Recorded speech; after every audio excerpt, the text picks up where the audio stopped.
வணக்கம் நண்பர்களே. சேனல் புரட்சி தலைவனுக்காக இந்த பதிவு. புரட்சி தலைவருடைய அடிப்படையான ஒரு சில விஷயங்கள், அவர் கடந்து வந்த பாதை, அது சார்ந்த விஷயங்களை பற்றி பேச போகிறோம்.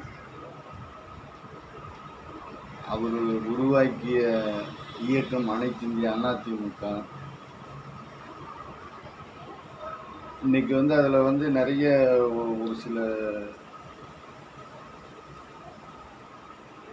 ஒரு சில பேர்கள்லாம் இன்றைக்கி அதை விட்டு வெளியில் போகிறாங்க. அது ஒரு பக்கம். போகிறவங்க போட்டு அந்த இயக்கம் என்றைக்கும் இருக்கும்.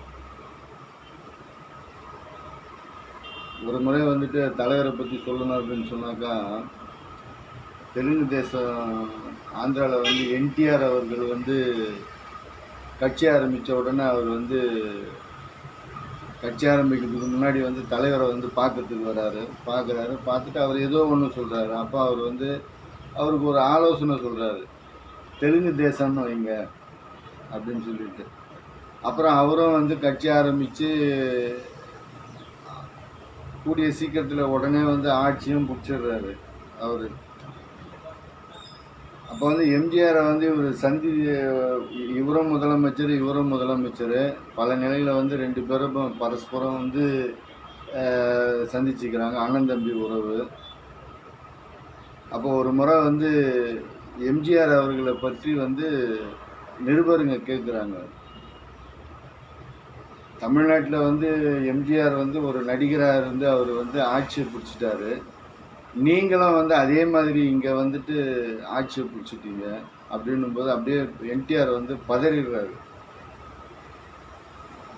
அப்போ அவர் சொல்கிறாரு, இன்னைக்கு பார்த்தீங்கன்னாக்கா ஒரு கூவல் ஒன்று தமிழ்நாட்டில் எல்லா மட்டத்திலையும் எல்லா வகையிலையும் மாஸ் மீடியாவிலேருந்து ப்ரெஸ் மீடியாவிலேருந்து அரசியல் ஆர்வலர்லேருந்து ஒரு பகுதி பணத்தை பரவலாக கள்ளப்பணம் எல்லா பணத்தையும் பரவலாக்கி தன்னை எம்ஜிஆர் அப்படின்ற அளவுக்கு அவரை விட அதிகமான மக்கள் என் பேரில் நம்பிக்கை வச்சுருக்கிறாங்க அப்படின்ற ஒரு கூவலெல்லாம் நம்ம இன்றைக்கி தமிழ்நாட்டில் கேட்குறோம். இதெல்லாம் காலத்தின் கொடுமை உண்மையாகவே. அப்போ அந்த நேரத்தில் என்டிஆர் சொல்கிற ஒரே ஒரு வார்த்தை, நான் சாதாரண மனிதன், நான் அவர் கடவுள் அப்படின்றார் என்டிஆர். குறுகிய காலத்தில் கட்சி ஆரம்பித்து ஒரு முதலமைச்சர் பதவிக்கு உக்காந்துட்டு இருக்காரு. அவர்கிட்ட நிருபர்கள் கேட்கக்கூடிய அந்த கேள்விக்கு என்டிஆர் அவர்கள் சொல்லக்கூடிய பதில் அது. அவரை என்னோட அவரை நீங்கள் ஒப்பிடாதீங்க. அந்த அந்த அந்த ஆந்திர மக்கள் அவரை ஒரு கிருஷ்ணனாவே பார்த்தாங்க. அந்த அளவுக்கு அவர் பேரில் அளப்பரிய ஒரு அப்படிப்பட்ட ஒரு மாமனிதர் நம்ம தலைவர் புரட்சி தலைவரை பார்த்து அவர் சொல்லக்கூடிய அந்த வார்த்தை நான் சாதாரண மனிதன், ஆனால் அவர் கடவுள் அப்படின்றாரு. அவருடைய பார்வைக்கு எல்லாருமே இப்போ அந்த மாதிரி தான். ஆனால் அவருடைய தலைவருடைய அந்த கடந்து நம்ம அவருடைய அந்த இள வயதினுடைய அந்த இதெல்லாம் வரும்போது எவ்வளவு சிரமங்களை அவர் அதை அவர் சந்திச்சிருக்கிறாருன்னா, ஒரு சாதாரண ஒரு இப்போ நம்மளை மாதிரி ஒரு கடைநிலையில் இருக்கக்கூடிய அந்த அந்த இயல்பாக எப்படி இருக்கும் அந்த குணாதிசயங்கள் எல்லாமே, அது எல்லாமே அவர்கிட்டயும் அந்த முன்கோபம் இந்த மாதிரியான விஷயங்கள்லாம் நிறைய இருந்திருக்கு சின்ன வயசில்.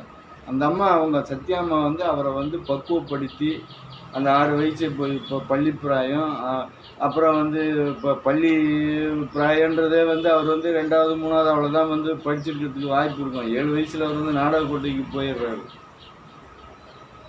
ஏன்னா அப்போ பார்த்தீங்கன்னா ஒரு இதுலேயும் அவர் எவ்வளவு சொல்லிலே அடங்கவே அடங்காது.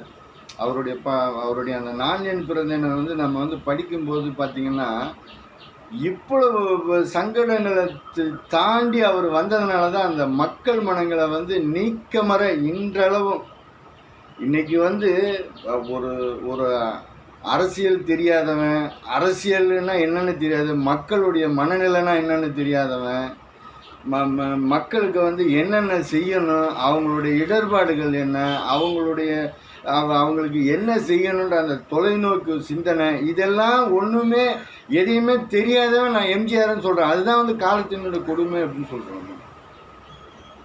எம்ஜிஆர்னு சொல்கிறான்.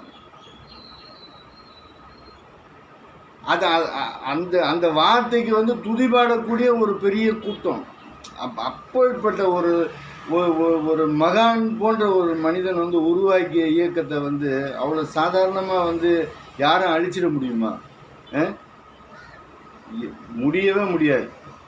அது இந்த காலில், அதாவது அவர் வந்து அவர் சொல்லக்கூடிய வார்த்தை என்னென்னா, இன்னைக்கு கூட ஒவ்வொரு அரசியல் பித்தனுக்கு கூட வந்து எம்ஜிஆர் தேவைப்படுறார்.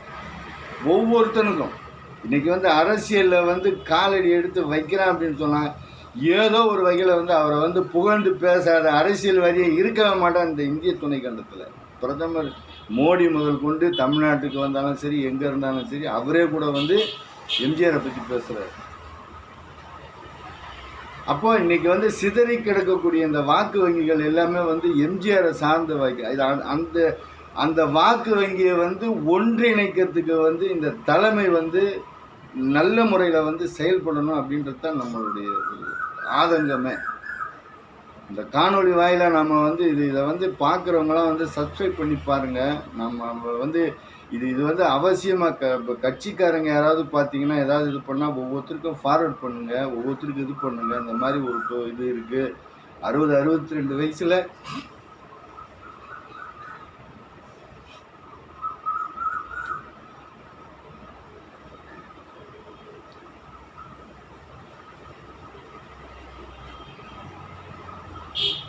இந்த இயக்கம் வந்து இந்த மண்ணை வந்து ஆளணும். அதுதான்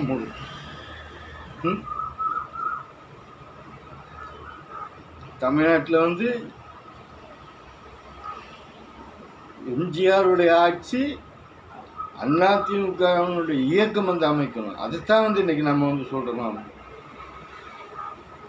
எத்தனை களங்கங்களை வந்து இன்னைக்கு வந்து கற்பிச்சுட்டு இருக்கிறாங்க.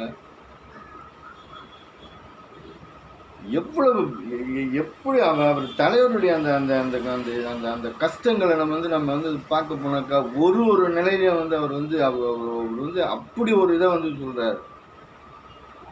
இன்னைக்கு வந்துட்டு இப்படி போறானுங்களே. இன்னைக்கு இந்த கட்சியை வந்து இந்த கட்சியில அனுபவிச்சுட்டு நல்லா வாழ்ந்துட்டு ஆயிரக்கணக்கான கோடி சொத்துக்களை வந்து சேர்த்துட்டு போறானுங்களே.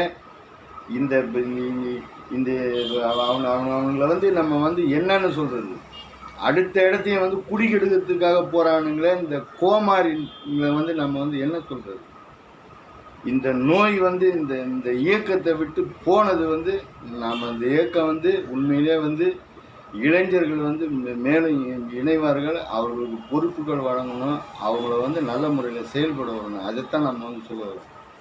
இதே மாதிரி வந்து அவர் திரைப்படங்களில் வந்து எம்ஜிஆர் அவர்கள் திரைப்படங்களில் நடிக்கும்போது கூட, அவருடைய வெற்றி சார்ந்து இருக்கும்போது கூட அவரை விட்டு ஓடினவங்க எல்லாமே நிறைய பேர் இருக்காங்க. ஆனால் திரும்ப வந்து சேர்ந்தவங்களும் இருக்கிறாங்கன்றது தன்னுடைய அந்த நாணயம் பிறந்தங்களை வந்து அவர் வந்து குறிப்பிட்டார். நம்ம வந்து நமக்கு வந்து ஒரு ஒரு இன்னைக்கு இந்த 63 வயசில் ஒரு சில விஷயங்களெல்லாம் வந்து நான் எப்போதுமே வந்து தலைவர் அப்படின்ற ஒரு விஷயத்தில் வந்து ரொம்ப உணர்ச்சி வசப்படக்கூடிய ஆள். அவருடைய இதை வந்து நம்ம வந்து ஒன்று வந்து உன்னிப்பாக வந்து நம்ம வந்து கவனிக்கும்போது அது இப்போ நமக்கு வந்து ஒன்றுமே புரிய மாட்டேங்குது. அவர் வந்து அந்த அளவுக்கு வந்து கஷ்டப்பட்டு எவ்வளோ இதுபட்டு இந்த இயக்கத்தை வந்து உருவாக்கி, இந்த இயக்கத்தில் வந்து எத்தனை பேர் வந்து மானவமணி, உதயகுமார், பூலாவாரி, சுகுமாரம், வத்தலகுண்டு, ஆறுமுகம், இந்த நாசகார பாவிங்க எல்லாமே வந்து இந்த அம்மா ஜெயலலிதா அம்மா வந்ததுக்கப்புறம் சசிகலாவால் உருவாக்கப்பட்டவனுங்க தான் இவனுக்கு எல்லாமே போகிற அத்தனை கோமாரிங்க. இந்த கோமாரி நோய் வந்து தொலைந்தது அப்படின்னு சொல்லிட்டு நம்ம நினைச்சு நம்மளுடைய அதிமுக என்ற இந்த பயிரை நல்ல முறையில் வளர்ச்சியடைய செய்து அடுத்து வரக்கூடிய ஒரு தேர்தலில் வந்து வெற்றின்ற ஒன்றை மட்டும்தான் நோக்கி போகணும் அப்படின்ற ஒரு இதை வந்து நாம் வந்து அதிமுக தொண்டர்களுக்கு வந்து சோர்வடையாமல் சுறுசுறுப்பாக பணியாற்ற வேண்டும் அப்படின்றத வந்து நாம் அந்த காணொலி வாயிலாக கேட்டுக்கொள்கிறேன். ஆர்டிஎஸ்.